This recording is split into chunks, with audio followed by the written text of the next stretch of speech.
Hi all welcome back. Welcome to Suji's lifestyle. ಹೇಗಿದ್ದೀರಾ? ನೀವೆಲ್ಲರೂ ಚೆನ್ನಾಗಿದ್ದೀರಾ ಅಂತನದು ನನ್ನ ಭಾವನೆ. ತುಂಬ ದಿನದಿಂದ ರಿಕ್ವೆಸ್ಟ್ ಮಾಡ್ಕೋತಾ ಇದ್ದಂಥ ಡಿಶ್ ವಾಷರ್ ರಿವ್ಯೂ ಇವತ್ತು ನಿಮ್ಮ ಜೊತೆಗೆ ಶೇರ್ ಮಾಡ್ತಾಯಿದ್ದೀನಿ. ಇಷ್ಟು ದಿನ ನಾನು ಇದನ್ನು ಯೂಸ್ ಮಾಡಿದ್ಮೇಲೆ ನನ್ನ ಎಕ್ಸ್ಪೀರಿಯನ್ಸ್ನ ಶೇರ್ ಮಾಡ್ಕೊಳ್ಳೋದ್ರ ಮೂಲಕ ಯಾವ ಥರ ಇದು ಕೆಲಸ ಮಾಡುತ್ತೆ ಅಂತ ಒಂದು ರಿವ್ಯೂ ನಿಮ್ಮ ಜೊತೆಗೆ ಶೇರ್ ಮಾಡ್ತಾಯಿದ್ದೀನಿ. ಇದೊಂದು ಆನೆಸ್ಟ್ ರಿವ್ಯೂ, ಬನ್ನಿ ನೋಡ್ಕೊಂಬರೋಣ. ನಾನಿವಾಗ ತೊಗೊಂಡಿರೋಂಥ ಬಾಷ್ ಡಿಶ್ ವಾಷರ್ ಬಗ್ಗೆ ನಾನಿವತ್ತು ರಿವ್ಯೂ ಕೊಡ್ತಾ ಇರೋದ್ರಿಂದ ನನಗೆ ಅಡುಗೆ ಮನೆಗೆ ಕಂಫರ್ಟಬಲ್ ಆಗಿರೋ ಹಾಗೆ ಡಿಶ್ ವಾಷರ್ನ ಅಡುಗೆ ಮನೆ ಪಕ್ಕಕ್ಕೆ ಇಟ್ಕೊಂಡಿದ್ದೀನಿ. ಇಲ್ಲಿ ಕನ್ವೀನಿಯೆಂಟ್ ಆಗಿರೋಂಥ ಪ್ಲೇಸ್ ಅಂತ ಅನ್ನಿಸ್ತು. ಕಾರಣ ಏನಂದರೆ ನಮಗಿಲ್ಲೇ ಸಿಂಕ್ ಇದೆ. ಸಿಂಕಲ್ಲಿರೋಂಥ ಪಾತ್ರೆಗಳನ್ನು ಈಸಿಯಾಗಿ ನಾವು ಡಿಶ್ ವಾಷರಲ್ಲಿ ಲೋಡ್ ಮಾಡ್ಬೋದು. ಹಾಗೆ ಅಲ್ಲೇ ಪವರ್ ಪಾಯಿಂಟ್ ಇರೋದ್ರಿಂದ ನಾನು ಇಲ್ಲೇ ಅಡುಗೆ ಮನೆ ಹತ್ತಿರದಲ್ಲೇ ಡಿಶ್ ವಾಷರ್ ಇಟ್ಕೊಂಡಿದ್ದೀನಿ. ಇದನ್ನು ನೀವು ಬೇಕು ಅಂದರೆ ಬಿಲ್ಟ್ ಕೂಡ ಮಾಡಿಸ್ಕೋಬೋದು. ಅಡುಗೆ ಮನೆ ಕಟ್ಟುವಂಥ ಟೈಮಲ್ಲೇ ಇದಕ್ಕೋಸ್ಕರ ನೀವು ಸ್ವಲ್ಪ ಸ್ಪೇಸ್ನ ಬಿಟ್ಟು ಒಂದು ಸಿಂಕ್ ಹೆಂಗೆ ನೀವು ಫಿಕ್ಸ್ ಮಾಡಿಸ್ತೀರೋ ಹಾಗೆ ಡಿಶ್ ವಾಷರ್ನ ಕೂಡ ನೀವು ಒಂದು ಕಡೆಗೆ ಫಿಕ್ಸ್ ಮಾಡಿಸ್ಕೋಬೋದು. ಅಡುಗೆ ಮನೆ ಹತ್ರನೇ ಇಟ್ಕೊಂಡಿರೋದ್ರಿಂದ ನಿಮಗೆ ಪಾತ್ರೆ ಲೋಡ್ ಮಾಡೋದಕ್ಕಾಗಲಿ ಅಥವಾ ತೆಕ್ಕೊಳ್ಳೋದಕ್ಕಾಗಲಿ ಈಸಿ ಆಗುತ್ತೆ. ಇದು 13 ಪ್ಲೇಸ್ ಸೆಟ್ಟಿಂಗ್ಸ್ ಇರೋವಂಥ ಡಿಶ್ ವಾಷರ್. ಸುಮಾರು 4 ಜನ ಅಥವಾ 5 ಜನ ಇರೋವಂಥ ಫ್ಯಾಮಿಲಿಗೆ ಇದು ಕರೆಕ್ಟಾಗಿರುತ್ತೆ. ಒಂದು ಸರ್ತಿಗೆ ಸುಮಾರು ಒಂದು ದೊಡ್ಡ ಟಬ್ಬಷ್ಟು ಪಾತ್ರೆಗಳನ್ನು ನೀವು ಇದರಲ್ಲಿ ಲೋಡ್ ಮಾಡ್ಬೋದು. ಒಂದು ಲೋಡ್ ಅಂತಂದರೆ ಸುಮಾರು ಬೆಳಗ್ಗೆ ತಿಂಡಿ ತಿಂದಿರೋದು ಅಥವಾ ಮಾಡಿರುವಂಥ ಪಾತ್ರೆಗಳು ಅಥವಾ ಮಧ್ಯಾಹ್ನ ಅಡುಗೆ ಊಟ ಮಾಡಿರೋಂಥ ಪಾತ್ರೆಗಳು, ಇದಿಷ್ಟು ಪಾತ್ರೆನ ಒಟ್ಟಿಗೆ ನೀವು ಒಂದ್ಸತಿ ಹಾಕಿ ತೊಳೆಯೋದಕ್ಕೆ ಆನ್ ಮಾಡ್ಕೋಬೋದು.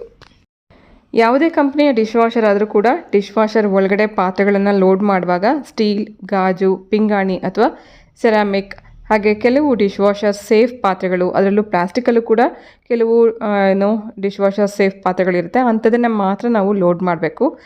ಅದಲ್ಲದೆ ಕಬ್ಬಿಣ, ವುಡನ್, ಹಾಗೆ ಅಲ್ಯೂಮಿನಿಯಂ ಮತ್ತು ಲೋ ಕ್ವಾಲಿಟಿ ಪ್ಲಾಸ್ಟಿಕ್ ಇಂಥದನ್ನು ಡಿಶ್ ವಾಷರ್ ಒಳಗಡೆ ಹಾಕಬಾರ್ದು. ಯಾಕೆಂದರೆ ಅದರಲ್ಲಿ ಅಷ್ಟು ಬಿಸಿ ನೀರಿಂದ ಪಾತ್ರೆಗಳು ತೊಳೆಯುತ್ತೆ. ಸೊ ಒಂದೊಳ್ಳೆ ಸ್ಪಾರ್ಕ್ಲಿಂಗ್ ಶೈನ್ ಅಂತೂ ಇರುತ್ತೆ ಪಾತ್ರೆಗಳಲ್ಲಿ. ಬೇರೆ ನಾನು ಏನೇನು ಹೇಳಿದೆ ಹಾಕಬಾರ್ದು ಅಂತ, ಆ ಪಾತ್ರೆಗಳನ್ನೆಲ್ಲ ನಾವು ಡಿಶ್ ವಾಷರಲ್ಲಿ ಹಾಕೋದ್ರಿಂದ ಬೇಗ ಪಾತ್ರೆಗಳು ಹಾಳಾಗುತ್ತೆ. ಅಲ್ಯೂಮಿನಿಯಮ್ದಾಗಲಿ, ಕಬ್ಬಿಣದಾಗಲಿ, ವುಡನ್ದಾಗಲಿ ಇದು ಯಾವುದನ್ನು ಕೂಡ ನಾವು ಡಿಶ್ ವಾಷರ್ ಒಳಗಡೆ ಹಾಕೋ ಹಾಗಿಲ್ಲ. ಹಾಗೆ ಡಿಶ್ ವಾಷರ್ ಒಳಗಡೆ ಈ ರೀತಿ 2 ಪುಲ್ ಔಟ್ ರ್ಯಾಕ್ ಇರುತ್ತೆ. ಮೇಲ್ಗಡೆ ರ್ಯಾಕನ್ನು ಕೂಡ ಹೀಗೆ ಹೊರಗಡೆಗೆ ಇಳ್ಕೋಬೋದು, ಡ್ರಾವರ್ ಥರ. ಮೇಲ್ಗಡೆ ರ್ಯಾಕಲ್ಲಿ ವೆಯ್ಟ್ ಕಡಿಮೆ ಇರೋಂಥ ಹಾಗೆ ಗ್ಲಾಸ್, ಕಪ್, ಸ್ಪೂನ್ಸ್, ಕಟ್ಲೆರಿ, ಸಣ್ಣ ಸಣ್ಣ ಬೌಲ್ಸ್ ಇಂಥದನ್ನೆಲ್ಲ ಮೇಲ್ಗಡೆ ರ್ಯಾಕಲ್ಲಿ ಜೋಡಿಸ್ಕೋಬೋದು. ಕೆಳಗಡೆ ರ್ಯಾಕನ್ನು ಕೂಡ ಇದೇ ರೀತಿ ಪುಲ್ ಮಾಡಿಕೊಂಡು ಕುಕ್ಕರ್, ಬಾಣಲಿ, ಅನ್ನ ಸಾಂಬಾರು ಮಾಡೋಂಥ ಪಾತ್ರೆಗಳಿರ್ಬೋದು, ತಟ್ಟೆ ಇಂಥದನ್ನೆಲ್ಲ ಕೆಳಗಡೆ ರ್ಯಾಕಲ್ಲಿ ಇಟ್ಕೋಬೋದು. ಹಾಗೆ ಇದೆರಡರಲ್ಲೂ ಕೂಡ ಅಡ್ಜಸ್ಟಬಲ್ ಸ್ಟ್ಯಾಂಡ್ಸ್ ಕೂಡ ಇರುತ್ತೆ. ಪಾತ್ರೆ ಜಾಸ್ತಿ ಇದ್ದಾಗ ನೀವು ಈ ರೀತಿ ಓಪನ್ ಆ್ಯಂಡ್ ಕ್ಲೋಸ್ ಮಾಡಿಕೊಂಡು ಪಾತ್ರೆನ ಜೋಡಿಸ್ಕೋಬೋದು. ಸಣ್ಣ ಸಣ್ಣ ಪ್ಲೇಟ್ಸ್ನ ಇಡೋದಕ್ಕಾಗಲಿ ಅಥವಾ ಕಪ್ಗಳನ್ನು ಜೋಡಿಸೋದಕ್ಕಾಗಲಿ ಈ ರೀತಿ ನೀವು ಅಡ್ಜಸ್ಟ್ ಮಾಡ್ಕೋಬೋದು. ಸೊ ಹೆಚ್ಚು ಪಾತ್ರೆ ಇದ್ದಾಗ ಈ ರೀತಿ ಅಡ್ಜಸ್ಟ್ ಮಾಡಿಕೊಂಡು ನೀವು ಸಾಕಷ್ಟು ಪಾತ್ರೆಗಳನ್ನು ಇದರಲ್ಲಿ ತೊಳಿಬೋದು. ಸ್ಪೂನ್ ಇಡೋದಕ್ಕೂ ಕೂಡ ಈ ರೀತಿ ಸೈಡಲ್ಲಿ ಕೊಟ್ಟಿರ್ತಾರೆ. ನಿಮಗೆ ಬೇಕಂದರೆ ಇದನ್ನು ಓಪನ್ ಆ್ಯಂಡ್ ಕ್ಲೋಸ್ ಮಾಡ್ಕೋಬೋದು. ಹಾಗೆ ಕಟ್ಲರಿಗೂ ಕೂಡ ಸಪ್ರೇಟಾಗಿ ಬ್ಯಾಸ್ಕೆಟ್ ಕೂಡ ಇದೆ. ದೊಡ್ಡ ದೊಡ್ಡ ಸೌಟು, ಹಾಗೆ ಗೆಸ್ಟ್ ಯಾರು ಬಂದಾಗ ಜಾಸ್ತಿ ಪಾತ್ರೆಗಳು ಅಥವಾ ಸ್ಪೂನ್ಸ್ ಇದ್ದಾಗ ಈ ರೀತಿ ಇದ್ರ ಒಳಗಡೆಗೆ ಸ್ಪೂನ್ಸ್ನೆಲ್ಲ ಜೋಡಿಸಿಟ್ಕೊಂಡು ವಾಶ್ಗೆ ಹಾಕ್ಬೋದು, ಅಂದರೆ ವಾಶ್ ಮಾಡ್ಬೋದು. ನಾನು ಪ್ರತಿದಿನ ಹೆಚ್ಚು ಕಡಿಮೆ 5-6 ಸ್ಪೂನ್ ಇರುವಂಥ ಟೈಮಲ್ಲಿ ಇದ್ರ ಒಳಗಡೆಗೆ ಇಡ್ತೀನಿ. ಜಾಸ್ತಿ ಕಟ್ಲರೀಸ್ ಇದ್ದಾಗ ಮಾತ್ರ ಕಟ್ಲರಿ ಬ್ಯಾಸ್ಕೆಟ್ನ ಉಪಯೋಗಿಸ್ತೀನಿ. ಕೆಳಗಡೆ ರ್ಯಾಕಲ್ಲಿ ಕೂಡ ಇದೇ ರೀತಿ ಅಡ್ಜಸ್ಟಬಲ್ ಇದೆ. ತಟ್ಟೆಗಳು ಜಾಸ್ತಿ ಇದ್ದಾಗ ಇದನ್ನು ಓಪನ್ ಮಾಡಿಕೊಂಡು ಇದ್ರ ಒಳಗಡೆಗೆ ನೀವು ತಟ್ಟೆ ಜೋಡಿಸ್ಕೋಬೋದು. ದೊಡ್ಡ ದೊಡ್ಡ ಪಾತ್ರೆಗಳಿದ್ದಾಗ ಇದನ್ನು ಕ್ಲೋಸ್ ಮಾಡಿ ಕುಕ್ಕರ್ ಅಥವಾ ಬಾಣಲಿ ಇಂಥದನ್ನೆಲ್ಲ ಇಡಬೇಕಾದ್ರೆ ಇದನ್ನು ಕ್ಲೋಸ್ ಮಾಡಿಕೊಂಡು ಹೆಚ್ಚು ಪಾತ್ರೆಗಳನ್ನು ಇದ್ರ ಒಳಗಡೆ ಲೋಡ್ ಮಾಡ್ಕೋಬೋದು. ಸೊ ಈ ರೀತಿ ಅಡ್ಜಸ್ಟಬಲ್ ಇರೋದ್ರಿಂದ ಜಾಸ್ತಿ ಪಾತ್ರೆ ತೊಳೆಯೋದಕ್ಕೂ ನಿಮಗೆ ಹೆಲ್ಪ್ ಆಗುತ್ತೆ. ಹಾಗೆ ಡಿಶ್ ವಾಷರ್ ಒಳಗಡೆ ಇರೋಂಥ ಫಿಲ್ಟರ್ನ ಕ್ಲೀನ್ ಮಾಡೋದಕ್ಕಾಗಲಿ, ಸಾಲ್ಟ್ ಹಾಕೋದಕ್ಕಾಗಲಿ ನಿಮಗೆ ಕೆಳಗಡೆ ರ್ಯಾಕ್ನ ಈ ರೀತಿ ಪೂರ್ತಿಯಾಗಿ ಹೊರಗಡೆ ರಿಮೂವ್ ಮಾಡ್ಕೋಬೋದು. ಇದ್ರ ಒಳಗಡೆ ಸ್ಪ್ರೇ ಆರ್ಮ್ಸ್ ಇರುತ್ತೆ. 2 ಸ್ಪ್ರೇ ಆರ್ಮ್ ಇದೆ, ಹಾಗೆ ಫಿಲ್ಟರ್ ಇದೆ, ಹಾಗೆ ಸಾಲ್ಟ್ ಹಾಕೋದಕ್ಕೂ ಕೂಡ ಇದೇ ರೀತಿ ಇಲ್ಲಿ ಕೊಟ್ಟಿದ್ದಾರೆ. ಸಾಲ್ಟ್ ಇದಕ್ಕೆ ಡಿಶ್ ವಾಷರ್ಗೆ ಅಂತಲೇ ಸಾಲ್ಟ್ ಸಿಗುತ್ತೆ. ತಿಂಗಳಿಗೊಂದ್ಸತಿ 1 ಪ್ಯಾಕೆಟಷ್ಟು ಸಾಲ್ಟನ್ನು ಇದರಲ್ಲಿ ಹಾಕಬೇಕು. ಸಾಲ್ಟ್ ಹಾಕೋದ್ರಿಂದ ಉಪ್ಪು ನೀರನ್ನು ಅದು ಏನು ಹೇಳ್ತಾರೆ ಸಾಫ್ಟ್ ಮಾಡುತ್ತೆ. ಪಾತ್ರೆಗಳಲ್ಲಿ ಅಲ್ಲಲ್ಲಿ ಬೆಳ್ಳಗೆ ಕಾಣ್ದಲ್ಲೇ ಇರೋ ಹಾಗೆ ಆ ಸಾಲ್ಟ್ ಅವಾಯ್ಡ್ ಮಾಡುತ್ತೆ. ನಾನು ಈಗಾಗಲೇ ಅಲ್ಲಿ ಉಪ್ಪು ಹಾಕಿದ್ದೀನಿ. ಹಾಗೆ ಇದು ಫಿಲ್ಟರ್. ಪಾತ್ರೆಗಳನ್ನ ತೊಳೆಯುವಾಗ ನಿಮಗೆ ಮೆಣಸಿನ್ಕಾಯಿ, ಕೊತ್ತಂಬರಿ, ಕರಿಬೇವು ಇದೆಲ್ಲ ಹಾಕಿರ್ತೀರ, ಅದೆಲ್ಲ ಹೋಗಿದ್ರ ಒಳಗಡೆ ಸಿಕ್ಕಾಕೊಂಡ್ಬಿಡುತ್ತೆ. ಸೊ ವಾರಕ್ಕೊಂದ್ಸತಿನೋ 10 ದಿನಕ್ಕೊಂದ್ಸತಿ ಇದನ್ನು ತೆಗೆದು ಕ್ಲೀನ್ ಮಾಡಿ ಮತ್ತೆ ನಾವು ಇದನ್ನು ಫಿಕ್ಸ್ ಮಾಡ್ಕೋಬೋದು. ಹಾಗೆ ಇದರಲ್ಲಿ ಈ ರೀತಿಯ 2 ಸ್ಪ್ರೇ ಆರ್ಮ್ಸ್ ಕೊಟ್ಟಿದ್ದಾರೆ. ಇದ್ರ ಮೂಲಕನೇ ನೀರು ಚಿಮ್ತಾ ಇರುತ್ತೆ. ಅಂದರೆ ಪಾತ್ರೆ ತೊಳೆಯೋದಕ್ಕೆ ಇದ್ರ ಮೂಲಕ ಬರೋವಂಥ ನೀರೇ ಪಾತ್ರೆಗಳಲ್ಲಿರುವಂಥ ಕೊಳೆ, ಜಿಡ್ಡು, ಹಾಗೆ ಏನೇ ಸ್ಮೆಲ್ ಇದ್ರೂ ತೆಗೆಯೋದಕ್ಕೆ ಹೆಲ್ಪ್ ಮಾಡುತ್ತೆ. ಈ ಸ್ಪ್ರೇ ಆರ್ಮ್ಸ್ ಯಾವುದೇ ಕಾರಣಕ್ಕೂ ಪಾತ್ರೆಗಳಿಗೆ ತಗಲೋ ಹಾಗೆ ಇಡಬಾರ್ದು. ಪಾತ್ರೆಗಳನ್ನ ಜೋಡಿಸುವಾಗ ಇದೆರಡು ನೀಟಾಗಿ ರೊಟೇಟ್ ಆಗ್ತಿದೆಯಾ ಅಂತ ಅದನ್ನು ಚೆಕ್ ಮಾಡ್ಕೊಳ್ಳೋದು ಕೂಡ ತುಂಬ ಮುಖ್ಯ.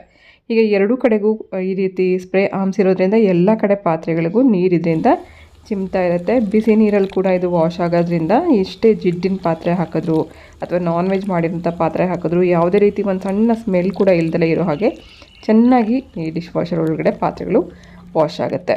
ಸೊ ಒಂದು ಲೋಡ್ ನಾನೀಗಾಗಲೇ ಇಲ್ಲಿ ಲೋಡ್ ಮಾಡಿದ್ದೀನಿ. ಬನ್ನಿ ಯಾವ್ಯಾವ ರೀತಿ ಪಾತ್ರೆಗಳನ್ನ ಜೋಡಿಸ್ಕೋಬೋದು ಅಂತ ಅನ್ನೋದನ್ನು ನೋಡ್ಕೊಂಬರೋಣ. ಇವತ್ತು ಸ್ವಲ್ಪ ಜಾಸ್ತಿ ಪಾತ್ರೆಗಳನ್ನು ಇಲ್ಲಿ ಜೋಡಿಸಿದ್ದೀನಿ. ಮೇಲ್ಗಡೆ ರ್ಯಾಕಲ್ಲಿ ಪೂರ್ತಿಯಾಗಿ ಗ್ಲಾಸ್ಗಳಿದೆ, ಕಪ್ ಇದೆ, ಸಣ್ಣ ಸಣ್ಣ ಪಾತ್ರೆಗಳಿದೆ, ಹಾಗೆ ಸಣ್ಣ ಸಣ್ಣ ಪ್ಲೇಟ್ಸ್ ಇಂಥದನ್ನೆಲ್ಲ ಮೇಲ್ಗಡೆ ರ್ಯಾಕಲ್ಲಿ ಇಟ್ಟಿದ್ದೀನಿ. ಕೆಳಗಡೆ ರ್ಯಾಕಲ್ಲಿ ಕಟ್ಲೆರಿ ಬ್ಯಾಸ್ಕೆಟಲ್ಲಿ ಎಲ್ಲ ಒಟ್ಟಿಗೆ ಕಟ್ಲೆರೀಸ್ನು ಹಾಕಿ ಇಟ್ಟಿದ್ದೀನಿ. ಜಾಸ್ತಿ ಸೀದೋಗಿರೋಂಥ ಪಾತ್ರೆಗಳನ್ನೆಲ್ಲ ಹೀಗೆ ಇಟ್ಬಿಟ್ರೆ ಅಲ್ಲಲ್ಲಿ ಸ್ವಲ್ಪ ಸ್ವಲ್ಪ ಕಪ್ಪಗೆ ಹಾಗೆ ಉಳ್ಕೊಂಡ್ಬಿಡುತ್ತೆ. ಒಂದು ಸರ್ತಿ ನಾವು ಲೈಟಾಗಿ ಬ್ರಷಲ್ಲಿ ಉಜ್ಜಿಬಿಟ್ಟಿಟ್ರೆ ಸಾಕು. ತುಂಬ ಚೆನ್ನಾಗಿ ಅದನ್ನು ತೊಳೆದುಬಿಟ್ಟೆ ಇಡಬೇಕು ಅಂತೇನಿಲ್ಲ. ಸುಮ್ಮನೆ ಒಂದು ಸರ್ತಿ ರಿನ್ಸ್ ಮಾಡಿ ನೀವು ಇದ್ರ ಒಳಗಡೆ ಲೋಡ್ ಮಾಡಬೇಕು. ಲೋಡ್ ಮಾಡುವಾಗ ಎಲ್ಲ ಪಾತ್ರೆನೂ ಉಲ್ಟಾ ಮಾಡಿಡಬೇಕು. ಹಾಗೆ ತಟ್ಟೆ ಕೂಡ ನಾನು ಇಲ್ಲಿ ತೊಳೆದಿಲ್ಲ, ಸುಮ್ಮನೆ ಹಾಗೇ ಇಟ್ಟಿದ್ದೀನಿ. ಕರಿಬೇವು ಸೊಪ್ಪು, ಮೆಣಸಿನ್ಕಾಯಿ ಇಂಥದನ್ನು ಮಾತ್ರ ತೆಗೆದ್ರೆ ಸಾಕು. ಕಟ್ಲರಿ ಬ್ಯಾಸ್ಕೆಟಲ್ಲಿ ಸೌಟು ಹಾಗೆ ಟೀ ಶೋಧಿಸೋದಿರ್ಬೋದು ಪ್ರತಿಯೊಂದು ನಾನು ಇದ್ರೊಳಗಡೆ ಹಾಕಿದ್ದೀನಿ. ಸ್ಪೂನ್ಸ್ ಕೂಡ ಇದ್ರೊಳಗಡೆ ಹಾಕಿಟ್ಟಿದ್ದೀನಿ. ಎಲ್ಲ ಹೀಗೆ ಒಟ್ಟಿಗೆ ಹಾಕಿಟ್ರೂ ಕೂಡ ತುಂಬ ಚೆನ್ನಾಗಿ ಒಂದು ಕೊಳೆ ಇಲ್ದಲೇ ಇರೋ ಹಾಗೆ ವಾಶ್ ಆಗಿರುತ್ತೆ.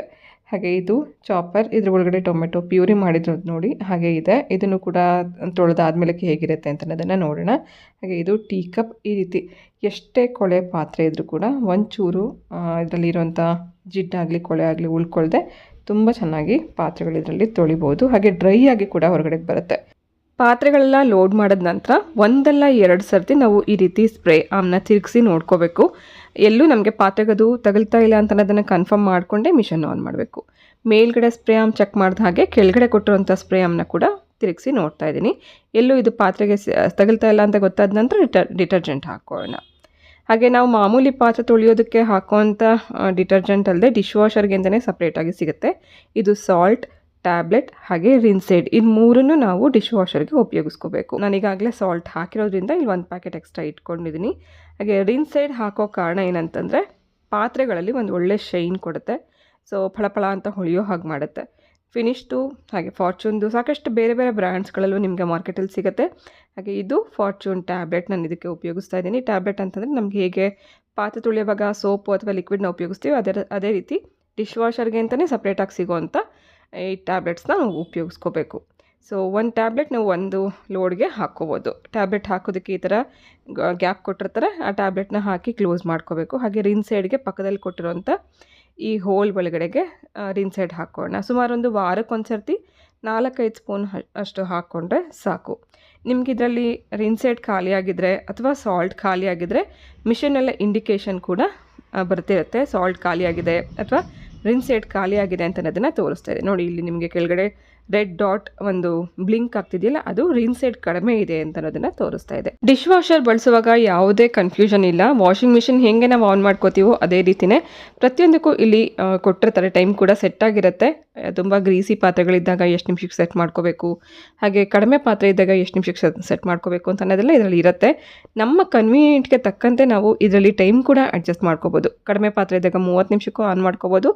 ಜಾಸ್ತಿ ಗ್ರೀಸಿ ಇದ್ದಾಗ 1.5 ಗಂಟೆ 2 ಗಂಟೆಗೂ ಇಟ್ಕೋಬೋದು. ನಾನೀಗ 1 ಗಂಟೆಗೆ ಇಟ್ಟಿದ್ದೆ. ಹಾಗೆ ನನಗೆ ಮುಖ್ಯವಾಗಿ ಬಾಷ್ ಇಷ್ಟ ಆಗಿದ್ದ ಕಾರಣ ಏನಂದರೆ, ಬೇರೆ ಕಂಪ್ನಿಯಲ್ಲಿ ಇಲ್ಲದಲೇ ಇರುವಂಥ ಒಂದು ಮುಖ್ಯವಾದ ಅಂಶ ಅಂದರೆ ಎಲ್ಲಿಗೆ ಪವರ್ ಕಟ್ಟಾಗಿರುತ್ತೆ, ಪವರ್ ಬಂದ ಮೇಲೆ ಅಲ್ಲಿಂದನೇ ಕಂಟಿನ್ಯೂ ಆಗುತ್ತೆ ಹೊರತು ಮುಂಚೆಯಿಂದ ಆನ್ ಆಗಲ್ಲ. ಅಂದರೆ ಬೇರೆ ಕಂಪ್ನಿಗಳಲ್ಲಿ ಕರೆಂಟ್ ಹೋದರೆ ಮತ್ತೆ ನಾವು ಫಸ್ಟಿಂದ ಸ್ಟಾರ್ಟ್ ಮಾಡಬೇಕು, ಸಾಕಷ್ಟು ಪವರ್ ಕನ್ಸಂಪ್ಷನ್ ಆಗುತ್ತೆ. ಸೊ ಈ ಥರ ನಾನು ಇವಾಗ ಒಂದು ಸತಿ ಸ್ವಿಚ್ ಆಫ್ ಮಾಡಿ ತೋರಿಸ್ದೆ. ನಾನು 1 ಗಂಟೆಗೆ ಟೈಮ್ ಸೆಟ್ ಮಾಡಿದ್ದೆ, 48 ನಿಮಿಷಕ್ಕೆ ನಾನು ಸ್ವಿಚ್ ಆಫ್ ಮಾಡಿದೆ.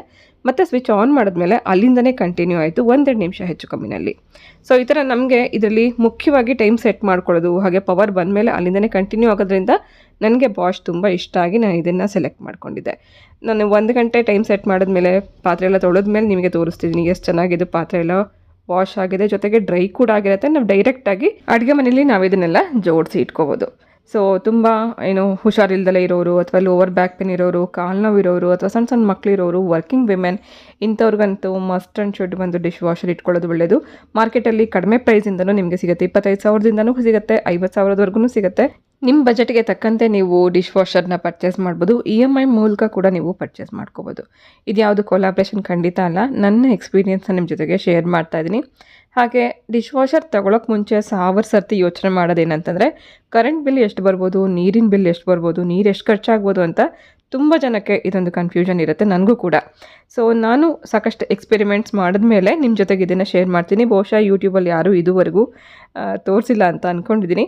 ಸುಮಾರು ಇದರಲ್ಲಿ ಕೊಟ್ಟಿರೋ ಪ್ರಕಾರ 1 ಯೂನಿಟ್ 1 ಲೋಡ್ಗೆ ಖರ್ಚಾಗುತ್ತೆ ಕರೆಂಟ್ ಅಂತ ಹೇಳಿದ್ದಾರೆ. ಅಂದರೆ ಪವರ್ ಬಿಲ್ ನಿಮಗೆ ಮ್ಯಾಕ್ಸಿಮಮ್ 200 - 250 ರೂಪಾಯಿ ಒಂದು ತಿಂಗಳಿಗೆ ಬರ್ಬೋದು ಡಿಶ್ ವಾಷರ್ ಯೂಸ್ ಮಾಡ್ತಾ ಇರುವಾಗ. ಹಾಗೆ ನೀರು ಬಗ್ಗೆ ಹೇಳಬೇಕು ಅಂದರೆ 1 ಲೋಡ್ಗೆ 9 ಲೀಟ್ರಷ್ಟು ನೀರು ಖರ್ಚಾಗುತ್ತೆ ಅಂತ ಇದರಲ್ಲಿ ಡಿಸ್ಕ್ರಿಪ್ಷನಲ್ಲಿ ಕೊಟ್ಟಿರ್ತಾರೆ ಬಾಷ್ ಕಂಪ್ನಿಯ ಡಿಶ್ ವಾಷರ್ ತೊಗೊಳ್ಳುವಾಗ. ನಾನು ಕೂಡ ಎಕ್ಸ್ಪೆರಿಮೆಂಟ್ಸ್ ಮಾಡಿದ ನಂತರ ಇದನ್ನು ಶೇರ್ ಮಾಡ್ತಾಯಿದ್ದೀನಿ. ಸೊ 1 ಲೋಡನ್ನ ಪಾತ್ರೆಗಳನ್ನು ಹಾಕಿದ್ಮೇಲೆ ಒಂದು ಕಡೆ ನಾನು ನೀರನ್ನು ಕಲೆಕ್ಟ್ ಮಾಡಿದ್ದೀನಿ.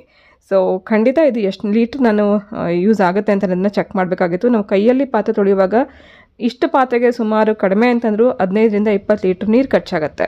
ಆದರೆ ಬಾಷ್ ಕಂಪ್ನಿಯ ಈ ಡಿಶ್ ವಾಷರಲ್ಲಿ ಹೇಳಿರೋ ಪ್ರಕಾರ 9 ಲೀಟ್ರ್ ಅಂತ ಹೇಳಿದ್ದಾರೆ. ಸೊ ಬನ್ನಿ ಒಂದು ಸತಿ ಎಕ್ಸ್ಪೆರಿಮೆಂಟ್ ಮಾಡಿರೋದನ್ನು ನಿಮಗೆ ತೋರಿಸ್ತಾ ಇದ್ದೀನಿ. ಈ ನೀರನ್ನು ನಾನು ಕಲೆಕ್ಟ್ ಮಾಡಿ ಇಟ್ಟಿದ್ದೀನಿ. 1 ಲೋಡ್ಗೆ 9 - 10 ಲೀಟ್ರ್ ನೀರು ಖರ್ಚಾಗುತ್ತೆ. ಇದು ಒಂದು ಸಣ್ಣ ಟಬ್ಬಲ್ಲಿ ನಾನು ಪಾತ್ರೆಗಳನ್ನೆಲ್ಲ ತೊಳೆದ ಮೇಲೆ ಕಲೆಕ್ಟ್ ಮಾಡಿರೋಂಥ ನೀರು. ಎಷ್ಟು ಪಾತ್ರೆ ನಾವಿವಾಗ ಜೋಡಿಸಿದ್ವಿ ಅಂತ ನೀವು ನೋಡಿದ್ರೆ ಅಷ್ಟು ಪಾತ್ರೆಗೆ ಇದಿಷ್ಟು ಮಾತ್ರ ನೀರು ಖರ್ಚಾಗುತ್ತೆ. ನೀರಿನ ಉಳಿತಾಯ, ಕರೆಂಟಿನ ಉಳಿತಾಯ ಜೊತೆಗೆ ಸಮಯದ ಉಳಿತಾಯ ಕೂಡ ಆಗುತ್ತೆ. ಅದೇ ಸಮಯನ ನಾವು ಬೇರೆ ಕೆಲಸಕ್ಕೂ ಕೂಡ ಉಪಯೋಗಿಸ್ಕೋಬೋದು.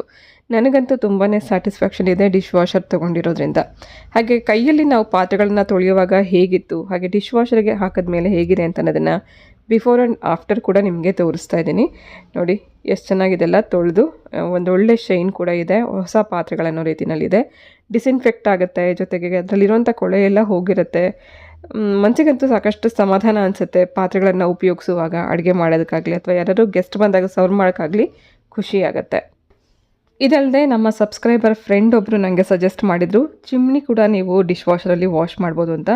ಎಷ್ಟು ಗ್ರೀಸಿ ಆಗಿರೋಂಥ ಚಿಮ್ನಿನ ತೊಳೆಯೋದಕ್ಕೆ ನಾವು ಅದೆಷ್ಟೊಂದು ಟಿಪ್ಸ್ನ ಯೂಸ್ ಮಾಡ್ತಿದ್ವಿ. ಸಾಕಷ್ಟು ನಾನು ಕೂಡ ಎಕ್ಸ್ಪೆರಿಮೆಂಟ್ ಮಾಡಿದ್ದೆ. ಬಟ್ ಈ ಡಿಶ್ ವಾಷರಲ್ಲಿ ಹಾಕಿದ್ಮೇಲೆ ನನಗಂತೂ ತುಂಬಾ ಖುಷಿ ಆಯಿತು ಇದ್ರ ರಿಸಲ್ಟ್ ನೋಡಿದ್ಮೇಲೆ. ನೀವು ನೋಡ್ತಾ ಇದ್ರಲ್ಲ ಎಷ್ಟು ಗ್ರೀಸ್ ಇದೆ ಅಂತ, ತುಂಬಾ ಜಿಡ್ಡಿತ್ತು. ಇದಕ್ಕೆಲ್ಲ ನಾವು ಸಾಕಷ್ಟು ಕೆಮಿಕಲ್ಸ್ನ ಯೂಸ್ ಮಾಡ್ತಿದ್ವಿ. ಕಾಸ್ಟಿಕ್ ಸೋಡಾ ಇರ್ಬೋದು, ಹಾಗೆ ವಿನೆಗರ್ ಮತ್ತು ಅಡುಗೆ ಸೋಡಾ ಎಷ್ಟೆಲ್ಲ ನಾವು ಉಪಯೋಗಿಸ್ತಾ ಇದ್ವಿ. ಬಟ್ ಇದರಲ್ಲಿ ನಾನು ಹಾಕಿದ್ಮೇಲೆ, ಡಿಶ್ ವಾಷರಲ್ಲಿ ಹಾಕಿದ್ಮೇಲೆ ನನಗಂತೂ ತುಂಬಾ ಖುಷಿ ಆಯಿತು, ಆಶ್ಚರ್ಯ ಕೂಡ ಆಯಿತು. ಯಾವುದೇ ಎಫರ್ಟ್ ಇಲ್ಲದೆ ನಾವು ಈ ಥರ ಚಿಮ್ನಿ ಕೂಡ ಡಿಶ್ ವಾಷರಲ್ಲಿ ತೊಳಿಬೋದು. ನಾರ್ಮಲಾಗಿ ಹೇಗೆ ಪಾತ್ರೆ ತೊಳಿತಿದ್ವೋ ಅದೇ ರೀತಿ ನಾನು ಮೇಲ್ಗಡೆ ರ್ಯಾಕಲ್ಲಿ ಬೇರೆ ಪಾತ್ರೆಗಳನ್ನೆಲ್ಲ ಜೋಡಿಸಿದ್ರು ಜೊತೆಗೇ ಈ ಫಿಲ್ಟರ್ನ ಕೂಡ ಹಾಕಿದ್ದೆ. ಒಂದು ಸತಿ ವಾಶ್ ಆಗೋದಷ್ಟೇ ಅಲ್ಲದೆ ಇನ್ನೂ ಒಂದು ಸತಿ ವಾಶ್ಗೆ ಹಾಕಿದೆ ನಾನು. ಯಾಕಂದರೆ ಒಂದೇ ಸರ್ತಿಗೆ ಆ ಗ್ರೀಸ್ ಹೋಗಿರಲಿಲ್ಲ. 2ನೇ ಸರ್ತಿ ಗ್ರೀಸ್ ತುಂಬ ಜಾಸ್ತಿ ಇದ್ದಿದ್ದರಿಂದ 2 ಲೋಡಲ್ಲಿ ನಾನು ಇದನ್ನು ವಾಶ್ ಮಾಡಬೇಕಾಯಿತು. 2 ಸರ್ತಿ ವಾಶ್ ನಂತರ ಇದು ಈ ರೀತಿ ಕಾಣಿಸ್ತಾ ಇದೆ. ವಾರಕ್ಕೊಮ್ಮೆ ನಾವು ಡಿಶ್ ವಾಷರಲ್ಲಿ ಹಾಕ್ತಿದ್ರೆ ಅಷ್ಟು ಗ್ರೀಸ್ ಇರಲ್ಲ. ತುಂಬ ಜಾಸ್ತಿ ಗ್ರೀಸ್ ಇದ್ದಿದ್ದರಿಂದ ನಾನು 2 ಸರ್ತಿ ಇದನ್ನು ಡಿಶ್ ವಾಷರಲ್ಲಿ ತೊಳೆದಿದ್ದೆ. ಮುಂಚೆ ಇದ್ದಂಥ ಫಿಲ್ಟರ್ಗೂ ಇವಾಗಿರೋಂಥ ಫಿಲ್ಟರ್ಗೂ ಡಿಫ್ರೆನ್ಸ್ ನಿಮಗೆ ಗೊತ್ತಾಗ್ತಾ ಇದೆ. ನಾನು ಯಾವುದೇ ಎಫರ್ಟ್ ಹಾಕ್ದಲೇ ಇದನ್ನು ಹೀಗೆ ಡಿಶ್ ವಾಷರಲ್ಲಿ ಕ್ಲೀನ್ ಮಾಡಿದ್ದೀನಿ. ನಾನು ಉಪಯೋಗಿಸ್ತಾ ಇರೋಂಥ ಬಾಷ್ 13 ಪ್ಲೇಸ್ ಸೆಟ್ಟಿಂಗ್ಸ್ ಇರುವಂಥ ಡಿಶ್ ವಾಷರ್ ಲಿಂಕ್ ಡಿಸ್ಕ್ರಿಪ್ಷನ್ ಬಾಕ್ಸಲ್ಲಿ ಕೊಟ್ಟಿರ್ತೀನಿ. ಹಾಗೆ ಇದರ ಪ್ರೈಸ್ ಹೇಳೋದಾದರೆ ನಾನು ತೊಗೊಂಡಾಗ 42,999 ರೂಪಾಯಿ ಆಗಿತ್ತು. ಎಲ್ಲರಿಗೂ ಅಡುಗೆ ಮನೆಯಲ್ಲಿ ಬೆಸ್ಟ್ ಫ್ರೆಂಡ್ ಆಗಿರೋಂಥ ಡಿಶ್ ವಾಷರ್ ರಿವ್ಯೂ ಇವತ್ತು ನಿಮಗೆ ಶೇರ್ ಮಾಡಿದ್ದೀನಿ. ಸುಮಾರು ಜನಕ್ಕೆ ವರ್ಕಿಂಗ್ ವಿಮೆನ್ಸ್ಗೆ ಹಾಗೆ ಸಣ್ಣ ಮಕ್ಕಳಿರುವಂಥ ತಾಯಂದಿರಿಗೆ ತುಂಬಾ ಯೂಸ್ ಆಗುತ್ತೆ ಅಂತಲೇ ಹೇಳ್ಬೋದು ಇದೊಂದು ಪ್ರಾಡಕ್ಟ್. ಸೊ ಇದು ನನ್ನ ಎಕ್ಸ್ಪೀರಿಯನ್ಸ್ ಮೂಲಕ ಇವತ್ತಿನ ಡಿಶ್ ವಾಷರ್ ರಿವ್ಯೂ ನಿಮಗೆ ಶೇರ್ ಮಾಡಿದ್ದೀನಿ. ಬಹುಶಃ ನಿಮ್ಮೆಲ್ಲರಿಗೂ ಯೂಸ್ಫುಲ್ ಆಗುತ್ತೆ ಅಂತ ಭಾವಿಸ್ತೀನಿ.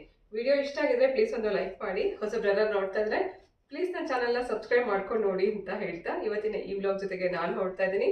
ಮತ್ತೆ ಸಿಗ್ತೀನಿ ನಾಳೆ ಇನ್ನೊಂದು ಇಂಟ್ರೆಸ್ಟಿಂಗ್ ಆಗಿರುತ್ತೆ ಮತ್ತೊಂದು ವ್ಲಾಗ್ ಜೊತೆಗೆ. ಹೋಗಲ್ಲ.